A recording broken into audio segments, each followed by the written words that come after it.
આપણે ગુજરાતનું ખૂબ મહત્વનું નગર કહી શકાય ધોળાવીરા, જેની તરફ જ્યારે આપણે આગળ વધી રહ્યા છીએ તો પેલા તો ખાસ યાદ રાખો વિદ્યાર્થી મિત્રો કે ભાઈ ધોળાવીરા નામનું નગર જે છે સિંધુ સભ્યતાનું એક એવું મહત્વનું નગર કહી શકાય કે જેને યુનેસ્કો જે છે કે જેની વર્લ્ડ હેરિટેજ સાઇટની અંદર સ્થાન પડેલું છે. ખાસ યાદ રાખો દોસ્તો,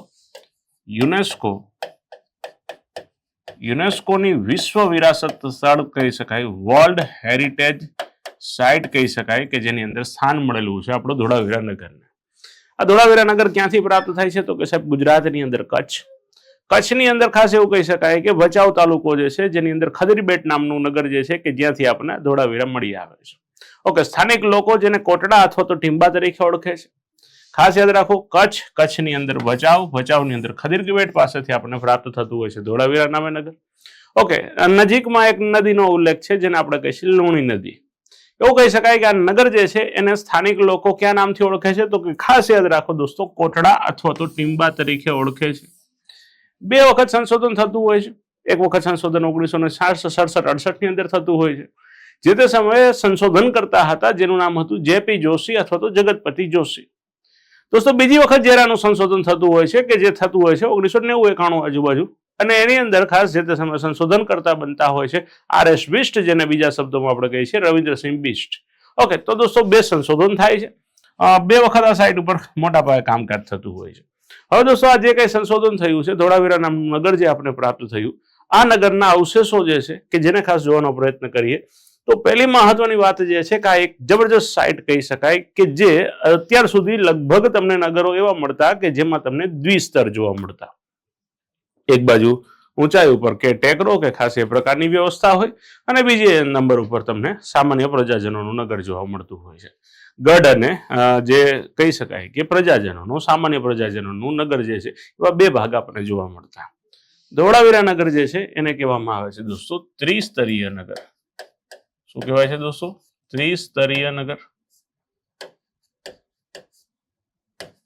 ઓકે દોસ્તો, ત્રિસ્તરીય એટલે કે આ 3 વિભાગની અંદર વિભાજિત થયેલું છે. ઓકે સાહેબ, 3 વિભાગ કયા છે તો ખાસ યાદ રાખો. પહેલા નંબર ઉપર આપણે જોવા મળે છે ઊંચાઈ ઉપર એક ગઢ જોવા મળે, અથવા તો જસ્ટ તમને ગઢ જોવા મળે છે. ઓકે, એ ગઢ જે છે કે જેની ફરતે કિલ્લેબંધ વ્યવસ્થા છે. ત્યાં રાજાનો મહેલ છે એટલે ખાસ એક પર્ટિક્યુલર સિટાડેલ શબ્દનો ત્યાં ઉલ્લેખ કરે છે. સિટાડેલ કહી શકો, રાજમહેલ કહી શકો. આ એક ભાગ છે. ત્રિસ્તરીય વિભાગોની અંદર દોસ્તો બીજો વિભાગ જે છે કે જેને આપણે કહીએ છીએ દોસ્તો ઉપલું નગર. દોસ્તો, આ જે ઉપલું નગર જે છે એ પણ રક્ષણાત્મક વ્યવસ્થા સાથે છે. અહીંયા પણ રક્ષણાત્મક કિલ્લો જોવા મળે છે. એવું કહેવાય છે કે આ ઉપલા નગર જે છે કે જેની અંદર 2 થી 5 ઓરડાવાળા પાકા મકાનો જોવા મળેલા છે. સાબિતી આપે છે કે અહીંયા કોઈ ઉચ્ચ મધ્યમ વર્ગીય લોકો રહેતા હશે, આર્થિક રીતે સક્ષમ લોકો રહેતા હશે. એના ઉપરથી એક અંદાજ ચોક્કસથી મારી શકાય કે અહીંયા જે છે રાજાના જે મંત્રીમંડળ કહી શકો, રાજ્યના મોટા મોટા વેપારીઓ કહી શકો, એ કદાચ અહીંયા રહેતા હોઈ શકે છે. ત્રીજો વિભાગ જે છે કે જેની અંદર અહીંયા આપણને જોવા મળે છે નીચલું નગર. ઓકે, જ્યારે 3 ભાગની અંદર નગર વિભાજિત થયેલું છે તે ત્રીજા ભાગની અંદર 1 ઓરડાવાળા મકાનો જોવા મળતા હોય છે. આપણે એકદમ દેશીમાં જો યાદ રાખવું હોય ને તો આપણે એવું કહી શકાય કે અહીંયા જ્યારે આ 3 ભાગ જે છે એની અંદર આ જે ત્રીજો વિભાગ જે છે 1 ઓરડાવાળા મકાનો જે જોવા મળે છે, અને 1 BHK કહી શકો, 225 BHK કહી શકો, કાં તો મેક્સિમમ BHK હશે. હા, કેમ તો કે રાજાનો મહેલ હશે સાહેબ. આ નગર જે છે એના અવશેષો જ્યારે આપણે જોઈ રહ્યા છીએ તો એ અવશેષો પણ એક વિશેષતા ધરાવે છે. વિશેષતાની અંદર દોસ્તો જઈએ એ પહેલા ખાસ આ 3 ભાગમાં જ્યારે વિભાજન છે ને, અહીંયા સામાન્ય લોકો જ્યારે નીચલા નગરની અંદર રહી રહ્યા છે તો ત્યાં એવું પણ સ્પેસિફાઈ કરે છે કે ત્યાં કાચી ઈંટોના અને પાકી ઈંટોના બાંધકામ છે. અહીંયા જ્યારે ઉપલા નગરની અંદર જે છે ત્યાં પાકી ઈંટોના અને પથ્થરના બાંધકામ જોવા મળે છે. અને અહીંયા તો મસ્ત કિલ્લેબંધ વ્યવસ્થા સાથે રાજાનો મહેલ જે છે તેમાં કોઈ શંકાને સ્થાન નથી. દોસ્તો, આ કિલ્લો જે છે કિલ્લેબંધ વ્યવસ્થાને ફરતે 4 દરવાજા પણ છે, કલાત્મક દરવાજાઓ પણ મૂકવામાં આવેલા છે. અને એ 4 કલાત્મક દરવાજાઓ પાસે એક સાઇનબોર્ડ મળેલું છે જે સૌથી વધારે પ્રખ્યાત છે, જેને આપણે શું કહીએ છીએ દોસ્તો, 10 અક્ષરનું સાઇન બોર્ડ. તો દોસ્તો આ જે ધોળાવીરા નામનું નગર જે છે એની વિશેષતા આપ આ નગરની પેટર્નની અંદર આપ જોઈ શકો છો. આ એનો જ એક્ઝેક્ટ ચાર્ટ છે જેમાં ગ્રીડ પેટર્ન તમને જોવા મળી રહી છે. બીજું દોસ્તો અહીંયા એવું કહેવાય છે કે આ જે નગર જે છે કે જેની બહારથી જે પાણીની વ્યવસ્થા જે છે નગરમાં ડાયરેક્ટલી એન્ટર થઈ શકે એવું ગરનાળાવાળી વ્યવસ્થાઓ પણ ગોઠવેલી છે. ઓકે, સાથે સાથે ગંદા પાણીની દ્રષ્ટિએ જોવા જાય તો અહીંયા ગટર વ્યવસ્થા જે છે ખૂબ સારી છે. ગટર વ્યવસ્થા એટલી જબરજસ્ત રીતે ડેવલપ કરેલી છે કે ગટરો જે છે કે જેને ઢાંકણાઓ પણ ઢાંકેલા છે. ઢાંકણ વ્યવસ્થા સાથેનું એક આખું સેટઅપ છે. ઓકે, એની પર લાકડાના પાટિયા ગોઠવી દીધેલા છે કે જેથી કરીને પાણીનો દૂષિત જીવાત અથવા તો બેક્ટેરિયલ ઇન્ફેક્શન જે છે પણ લોકોને ન થાય અને એ પાણી અહીંયા નદીમાં નહીં ઠાલવવામાં આવે, એ અલગ દિશાની અંદર ઠાલવવામાં આવતું હોય છે. એ પણ એક આખી પરફેક્ટ વ્યવસ્થા તમને જોવા મળે છે. સાથે દોસ્તો એવું કહી શકાય કે આ નગર પહેલા તો મેં તમને કીધું કે 3 ભાગમાં છે, એટલે કે ત્રિસ્તરીય છે. બીજું તો કે મજબૂત કિલ્લાબંધ વ્યવસ્થા છે, સુરક્ષા વ્યવસ્થાની દ્રષ્ટિએ શ્રેષ્ઠ નગર કહી શકાય. ત્રીજી વસ્તુ તો કે ભાઈ મુખ્ય મહેલ જે છે જેને આપણે શું કીધું તો કે સાહેબ સીટાડેલ, મેં તમને ભણાવી દીધું છે. ઓકે, અહીંયા કચ્છ જે છે એની અંદર અહીંયા આ નગર દુશ્મનોથી જે તે સમય પણ સાવધ હશે એવું પણ સરકારી પુસ્તકોમાં લખાય છે. એવું કહી શકાય કે ધોળાવીરા નામનું નગર જે છે આ નગરના અવશેષો જ્યારે આપ જોઈ રહ્યા છો તો આ નગરના અવશેષોમાં ખૂબ મહત્વના અવશેષો ઉપર જ્યારે જવું છે તો એક વાત યાદ રાખો કે પહેલા તો જે કિલ્લેબંધ વ્યવસ્થા છે એને દરવાજાઓ કેટલા આપેલા છે તો કે સાહેબ દરવાજા આપેલા છે ટોટલ 4. ઓકે, મજબૂત દરવાજાઓ છે. ઓકે, એ દરવાજાઓ પણ ક્યાંક ખૂબ સારી ડિઝાઇન કરેલી છે, એટલે કે કોતરણીવાળા પણ મનાય છે, કોતરણીઓ પણ છે અને આવું સ્થાપત્ય ઓલમોસ્ટ બીજે ક્યાંય જોવા નથી મળતું. ઓકે, એક દરવાજાની પાસે આપણને 10 અક્ષર એનું એક સાઇનબોર્ડ જોવા મળે છે. આ 10 અક્ષરના સાઇનબોર્ડની વિશેષતા ખાસ એવી કહી શકાય કે જેની ઉપર અમુક લુગદીથી લખવામાં આવેલું છે અને એની જે ડિઝાઇન જે છે એને જોતા એમાં જે ફોન્ટ સાઇઝ જોતા એવું લાગે છે કે દૂરથી આપ જતા હોય, ફોર એન એક્ઝામ્પલ આપ ગાંધીનગરમાં પ્રવેશતા હોય તો આમ દૂરથી આવતા હોય ને એ પહેલા તમને બોર્ડમાં ઉપર વંચાય કે ગાંધીનગર મહાનગરપાલિકા આપનું હાર્દિક સ્વાગત કરે છે.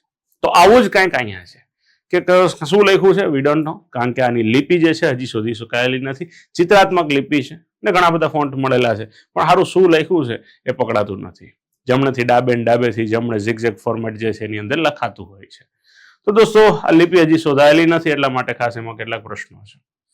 એક મહત્વની બાબત દોસ્તો આ નગરની અંદર આપણને ખાસ વિશેષ રીતે જોવા મળે છે જેને આપણે કહીએ છીએ દોસ્તો રેન વોટર હાર્વેસ્ટિંગ સિસ્ટમ. ઉપરથી વરસાદ આવે ને એ વરસાદના પાણીને એબ્ઝોર્વ કરી શકાય, એક જગ્યાએ એકત્રિત કરી શકાય.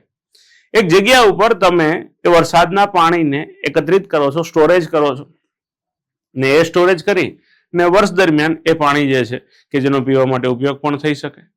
નંબર 2 દોસ્તો આ જે પાણી જે છે કે જેને વરસાદના પાણીને સીધું સંગ્રહિત કરવામાં આવતું હોય છે, જેથી કરીને લોકો જે છે કે જેને કેમિકલ યુક્ત કે આ કોઈ પણ પ્રકારના પાણીની જરૂરિયાત નથી પડતી. અત્યારે પણ ખાસ નવી પેઢી જે છે આ દિશામાં જઈ રહી છે. અત્યારે ખાસ એક નવો ક્રેઝ જોવા મળતો હોય છે કે ભાઈ જેમ આપણે આરોના બોટલો અને બાટલાઓ જેમ ઘરે આવતા હોય છે એ રીતે હવે આ વરસાદી પાણી જે છે એને પણ લોકો ઘર સુધી પહોંચાડીને એમાંથી પણ કમાઈ રહ્યા છે. એક નવા વ્યવસાયની એક દિશા પણ છે. ઓકે, મૂળ વાત એ કરું છું કે rain water harvesting system. Okay, વરસાદી પાણીના સંગ્રહીકરણની વ્યવસ્થા જે છે કે જે પણ આપણને ખાસ જોવા મળે છે. ઓકે, મહેલની અંદર એક મોટો ટાંકો બનાવવામાં આવતો હોય છે ને એ ટાંકાની અંદર દોસ્તો આ પાણીનો સંગ્રહ કરવામાં આવે છે. એનાથી વ્યવસ્થિત થઈ શકશે. આ પાણી જો તમારી પાસે એક લિમિટથી વધારે છે તો તમારા કુવા જે છે એને પણ આપ રિચાર્જ કરી શકો છો. કુવાનું પાણીનું સ્તર જે છે એને પણ ઊંચું લાવી શકાય છે અને લોંગ ટર્મ બેઝ ઉપર આ પાણીને સાચવવા માટેની પણ વ્યવસ્થાઓ છે. ઓકે, સાથે ગરનાળાવાળી વ્યવસ્થા જે છે મેં તમને દેખાડી કે ભાઈ જો અહીંયા આપ જો તો નગર જે છે એ કદાચ બધી સાઈડથી બંધ છે પણ છતાં પાણી જે છે એને કેનાલના માધ્યમથી નગરની અંદર એન્ટર લાવી શકાય છે. તો એ વ્યવસ્થા તમને અહીંયા જોવા મળતી હોય છે. સાથે દોસ્તો વાત કરીએ તો એનાથી વિશેષ એક મહત્વની વાત કહી શકાય કે ભાઈ અહીંયા કેટલાક શંકુ આકારના અમુક સ્તંભ મળી આવેલા છે. તો આ જે સ્તંભને જો આપ જોવો છો તો એના ઉપરથી કોઈ પાડિયા અથવા તો કોઈ સ્મારકો હોઈ શકે એવું એક અનુમાન લગાડે છે. બીજું એક જબરજસ્ત સ્ટેડિયમ મળી આવેલું છે. દોસ્તો સ્ટેડિયમ કંઈક હું આવું કહી શકું કે અહીંયા આપનું પેવેલિયન છે, અહીંયા એક આખું રાઉન્ડ સ્ટેપની અંદર સ્ટેપ વાઇઝ જે છે બેસવા માટેની પગથિયાવાળી એક વ્યવસ્થા છે. અને સાથે અહીંયા સેન્ટરની અંદર એક ગ્રાઉન્ડ છે. ઓકે, અહીંયા પબ્લિક બેઠી હશે, ગોઠવાયેલી હશે. અહીંયા રાજાઓ જે છે એ ખુરશીઓ લઈને બેઠા હશે. ઓકે, આ ફરતી બધી બાજુથી પગથિયા ઉપર પબ્લિક ગોઠવાયેલી હશે. જે રીતે તમે ક્રિકેટ મેચ જોવા માટે સ્ટેડિયમની અંદર જતા હોય છો, આવું જ એક સ્ટેડિયમ બનાવવાનો એ સમયે લોકોએ પ્રયત્ન કરેલો છે. એનો મતલબ મનોરંજન માટે સારી પ્રક્રિયાઓ થતી હોઈ શકે અહીંયા. હવે અહીંયા કુસ્તીના બે ખેલાડીઓ જે છે એ સામસામે લડતા હોય. ઓકે, કદાચ કોઈ જે છે પશુઓની મારામારી પણ સામે ચાલતી હોય. એવું પણ બની શકે કે કદાચ કોઈ વ્યક્તિ જે છે પોતાના નાના મોટા ગ્રાઉન્ડ લેવલ ઉપર ખાસ આઉટડોર ગેમ્સ પણ રમતા હશે. હવે કદાચ ખબર નહીં કે વોલીબોલ રમતા હોય કે બાસ્કેટબોલ રમતા હોય કે સમથિંગ જે કાંઈ પણ એ સમયના લોકો પોતાની રીતે રમતગમતના કાર્યક્રમો આયોજિત કરતા હશે. એની સીધી સંભાવના અહીંયા સેટ થાય છે. એ સિવાય દોસ્તો અહીંયા આ નગર જે છે કે જેના જે અલગ અલગ ભાગ જોવો છો એની અંદર જ્યારે મહેલથી દૂર ઉપલું નગર જે આવેલું છે, આ ઉપલા નગર જે છે જેની અંદર સુખી સંપન્ન માણસો રહેતા હશે. સુખી સંપન્ન એટલા માટે છે કારણ કે મેં તમને કીધું 2 થી 5 ઓરડાવાળા મકાનો છે, એટલે 2 to 5 BHK કહી શકો. ત્યાંથી આગળ જાઓ તો એક નીચલું નગર જોવા મળતું હોય છે, ત્યાં જનસામાન્ય કાચા પાકા મકાનો જોવા મળે છે. ગટર વ્યવસ્થા શ્રેષ્ઠ છે, એમાં કોઈ જ શંકાને સ્થાન નથી.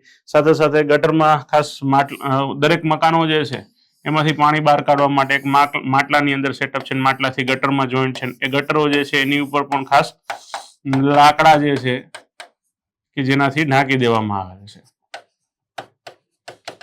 એટલે એકદમ પરફેક્ટ સેટઅપ ગોઠવેલું છે. અહીંના લોકો ઘરેણા બનાવવાની પણ ખૂબ સારી આવડત ધરાવે છે કારણ કે નગરની બહારની સાઈડ એક સિમેટ્રી એરિયા છે. નગરની બહારની સાઈડ સિમેટ્રી એરિયા છે કે જ્યાં અલગ અલગ વસ્તુ બનાવવામાં આવી રહી છે.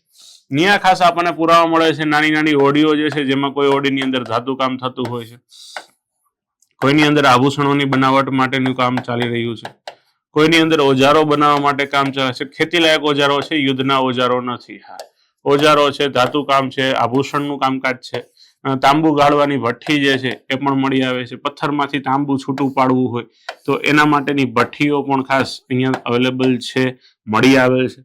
આ સિવાય દોસ્તો એવું કહી શકાય કે અહીંના લોકો જે છે કે જે મણકા બનાવવાની ફેક્ટરી પણ મળેલી છે. ઓકે, તો આ બધા અવશેષો જે છે એ દેખાડે છે કે અહીંયા વ્યવસાય પણ ખૂબ સારો ડેવલપ થયેલો છે. આ સિવાય દોસ્તો પથ્થરના વજનિયાઓ પણ મળેલા છે, જે દેખાડે છે કે અહીંયા વેપાર વાણિજ્યનું પણ એક ખૂબ સારું કેન્દ્ર હશે. સાથે સાથે કહી શકાય કે મણકા બનાવવાની એક બહુ મોટી હારમાળાઓ ત્યાં મળી આવેલી છે. ખાસ સાથે મુદ્રાઓ, વજનિયાઓ, પથ્થરમાંથી તાંબુ છૂટું પાડવાની આખી વ્યવસ્થા, એ બધાના પણ એ લોકો જાણકાર છે, જે મેં તમને ભણાવી દીધેલું છે. સાથે દોસ્તો હથિયારો છે, હથિયારો ઇન ધ સેન્સ ઓજારો જે છે, કેટલીક મૂર્તિઓ પણ પ્રાપ્ત થતી હોય છે. પકવેલી માટી, ટેરાકોટાના દાંતિયા એટલે કે કાસ્કી પણ છે, માથું બાથું ઓળતા હશે સિસ્ટમેટિકલી. સોનાના આભૂષણો પણ સારા છે કારણ કે સુખી માણસો રહેતા હશે.